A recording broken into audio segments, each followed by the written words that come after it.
শবে কদরের রাতের নামাজের কি নিয়ম? কয় রাকাত পড়বেন? প্রথম রাকাতে কোন সূরা পড়বেন, কতবার পড়বেন? দ্বিতীয় রাকাতে কোন সূরা পড়বেন, কত রাকাত পড়বেন? জানা আছে তো আপনাদের? জানা নাই? একজনও জানেন না? ইন্না লিল্লাহি ওয়া ইন্না ইলাইহি রাজিউন। হাজার হাজার মানুষের বিশাল সমাবেশ, আপনারা একজনও শবে কদর নামাজের নিয়ম জানেন না? এটা তো খুব খারাপ কথা ভাই, নিয়ম তো জানতে হবে। আচ্ছা আমি বলে দিচ্ছি, শবে কদরের নামাজের নিয়ম হলো অন্য যে কোনো নামাজ যেভাবে পড়েন শবে কদরের নামাজও একইভাবে পড়বেন। এই হলো শবে কদরের নামাজের নিয়ম।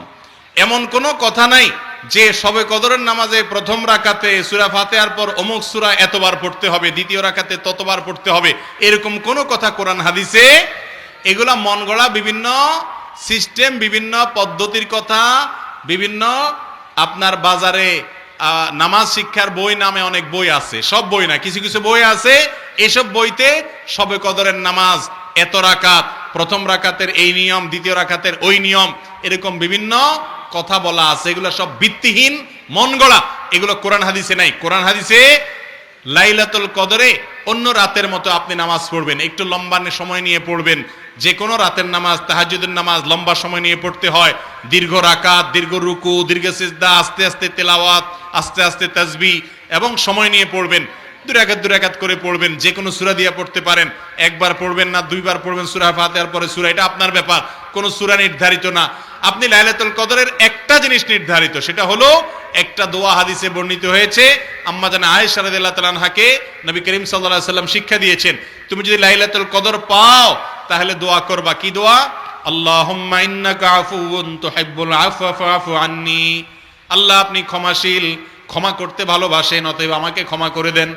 ক্ষমা করতে ভালোবাসেন, অতএব আমাকে ক্ষমা করে দেন। এই দোয়া পড়বেন লাইলাতুল কদরে। এছাড়া আল্লাহর কাছে যে কোনো দোয়া করবেন, দুই রাকাত করে নামাজ যতটুকু পারেন তৌফিকে কুলা পড়বেন। কোন সূরা কেরাত নিয়ম নির্ধারিত নাই। সারা রাত আপনি দোয়া করবেন, ইবাদত করবেন। আর এই শবে কদর পাওয়ার জন্য, শবে কদরের ইবাদতের আশায় রমজানের শেষ রাতে, শেষ 10 রাতের সবগুলোতে, বিশেষ করে বেজরগুলোতে বেশি বেশি করে করবেন। শুধু 27 তারিখকেই করবেন, অন্যগুলোতে ঘুমাবেন। এটা সুন্নাহ সম্মত লাইলাতুল কদরের তালাশ নয়। ভাইরা আমার, রমজানের সবচেয়ে গুরুত্বপূর্ণ দিনগুলো, সবচেয়ে গুরুত্বপূর্ণ মুহূর্তগুলো কোনগুলো, রমজানের কোন সময়গুলো সবচেয়ে দামি, এটা বুঝতে আমাদের সমাজের বেশিরভাগ রোজাদার ভাইরা বোনেরা আমরা ভুল করে ফেলেছি। রমজানের সবচেয়ে গুরুত্বপূর্ণ সময়গুলো হলো রমজানের শেষের সময়গুলো, শেষের 10টা দিন। নবী করিম সাল্লাল্লাহু আলাইহি সাল্লাম তিনি রমজানের শেষ দশক আসলে, শেষ 10টা দিন শুরু করলে কি করতেন? 4টা কাজ করতেন। এক, আমাদের আয়েশা রাদিয়াল্লাহু তাআলা বলেছেন, কানান নবী সাল্লাল্লাহু আলাইহি ওয়াসাল্লাম ইযা দাখালাল আশর, রমজানের শেষ 10 দিন যখন শুরু হতো, 20 রমজান যখন পার হয়ে যেত, 21 রমজান যখন শুরু হয়ে যেত, তখন থেকে তিনি কয়েকটা কাজ করতেন। তার প্রথমটি হলো কানা ইযা দাখালাল আশর আহইয়া লাইলা, রাতে আর ঘুমোতেন না। শেষ দশকের রাতে আর ঘুমোতেন না, সারা রাত জেগে ইবাদত করতেন। ওয়া আইকাযা আহলাহ, আর এই দশকে তার পরিবারের লোকদেরকে ঘুম থেকে ডেকে তুলতেন, কাউকে ঘুমোতে দিতেন না। কারণ এটা ঘুমানোর সময় নয়, ঘুম সারা বছর যাওয়া যাবে, এটা তো আল্লাহর পক্ষ থেকে পাওয়া অফারের সুযোগ, বিধায় এই সুযোগ হাতছাড়া করা যাবে না। পরিবারের লোকদেরকেও ইবাদতের জন্য ডেকে তুলতেন। আর 3 নম্বর কাজ হলো ওয়াসাদ্দা মিযজারাহ, তিনি তার কোমর বেঁধে নিতেন, কোমর বেঁধে ইবাদত বন্দেগী করতেন, অর্থাৎ তার জীবনে সবচেয়ে বেশি সাধনা করতেন। 4 নম্বর হলো কানা ইযা দাখালাল আশর কানা ইয়াজতাহিদু ফীহি মা লা ইয়াজতাহিদু ফী গায়রি, রমজানের শেষ দশকে যত ইবাদত বন্দেগী নবীজি করতেন, এত ইবাদত বন্দেগী অন্য কোনো সময় করতেন না। আমরা সেই ইবাদতকে শর্টকাট করে নিছি, আমরা শুধু 27 তারিখে ইবাদত করি, 27 রাতে, অন্য রাতের আর কোনো খোঁজ খবর আমাদের নাই। অথচ আমাদের নবীজি শুধু 27 রাতে ইবাদত করতেন, তিনি রমজানের শেষ দশকের সবগুলো রাত ইবাদত বন্দেগী করতেন। আর রমজান চলে গেলে আমরা অনেকে ইবাদত বন্দেগী ছেড়ে দেই। মসজিদে রমজানে এত মুসল্লি, রমজানের পরে আর মুসল্লি খুঁজে পাওয়া যায় না, হারায় যায় সব। ভাইরা আমার, যারা রমজান মাসের ইবাদত করে, মাসকে পুজো করে, তারা শুধু এই মাসের ইবাদত করে। যারা আল্লাহর ইবাদত করে তারা রমজানেও ইবাদত করবে, রমজানের পরে ইবাদত করবে। কারণ যে আল্লাহ রমজানে ইবাদত করতে বলেছেন তিনি রমজানের পরে 5 ওয়াক্ত নামাজ পড়তে বলছেন না, বলেন নাই? অতএব বছর জুড়ে রমাদানের শিক্ষাকে আমরা ধরে রাখার চেষ্টা করব তো ইনশাআল্লাহ। আল্লাহ আপনি আমাদের সিয়াম, আমাদের কিয়াম, আমাদের তারাবি, আমাদের রোজা, আমাদের এই ক্ষুধা এবং তৃষ্ণার কষ্ট করা, এত কষ্ট করে আমরা রাখছি এগুলো, আল্লাহ আপনি আমাদের এগুলো সবগুলোকে কবুল আর মঞ্জুর করে নিন। ভাইরা আমার, রমজান উপলক্ষে একটা সুযোগ থেকে আমরা বেশিরভাগ মানুষ বঞ্চিত, সেটা হলো রমজান মাস ক্ষমার মাস। ভাই, রমজান মাস আল্লাহর কাছ থেকে জাহান্নাম থেকে মুক্তির পরোয়ানা আদায় করে নেওয়ার মাস। আর এই কাজটা পাওয়ার জন্য আমাদেরকে একটি কাজ করতেই হবে, সেটা হলো এই মাসে আল্লাহর কাছে বেশি বেশি দোয়া করতে হবে।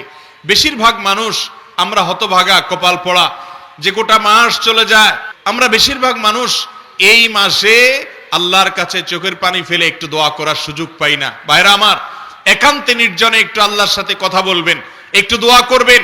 আপনি এটা মনে করবেন না যে আমার দোয়া কি আর কবুল হবে, আমি কি আর কোনো হুজুর মানুষ।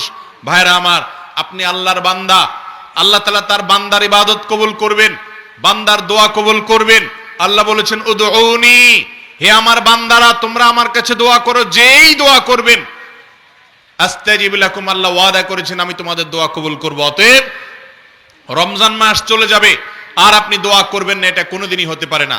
বিধায় এই মাস, গোটা মাস জুড়ে বেশি বেশি করে আল্লাহর কাছে দোয়া করব তো ইনশাআল্লাহ। আপনি কাজ করছেন ক্ষেত খামারে, আপনি মনে মনে আল্লাহর সাথে কথা বলেন, আল্লাহ আপনি এই মাসে কত মানুষকে মাফ করে দিবেন।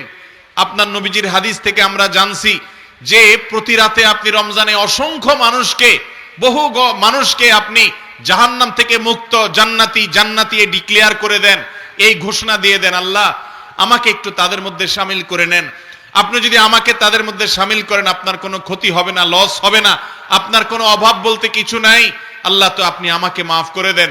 আমি কত ভুল করেছি, কত অন্যায় করেছি, কত পাপ করেছি, কত অপরাধ করেছি, মালিক আপনি আমাকে মাফ করে দেন।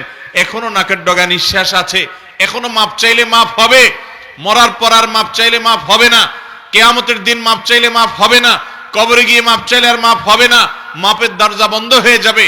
আল্লাহ এখনো তো আমার নিঃশ্বাস আছে, এখনো তো আমার প্রাণ আছে, এখনো তো আমি জীবিত আছি। আল্লাহ আপনি আমাকে মাফ করে দেন। আপনি ক্ষেত খামারে কাজ করছেন, মা বোনরা বাসা বাড়িতে কাজ করছেন, রান্না বাড়া করছেন, ইফতার প্রস্তুত করছেন, সাহারি প্রস্তুত করছেন, বাচ্চাদেরকে গোসল করাচ্ছেন, নিজে অন্য কোনো কাজ করছেন। এই কাজের ফাঁকে ফাঁকে আল্লাহর সাথে একটু কথা বলেন, মনে মনে বলেন, মুখে মুখে বলেন। ভাইরা আমার, কায় মনোবাক্যে একান্তে আল্লাহর ইবাদতের পথে আজকের যুগে সবচেয়ে বড় বাধা হলো আমাদের হাতে থাকা স্মার্টফোন গুলো, দামি মোবাইল গুলো। এগুলো হলো সবচেয়ে বড় শত্রু আমাদের। এগুলো একান্তে একটু আল্লাহর সাথে কথা বলতে দেয় না আমাদেরকে।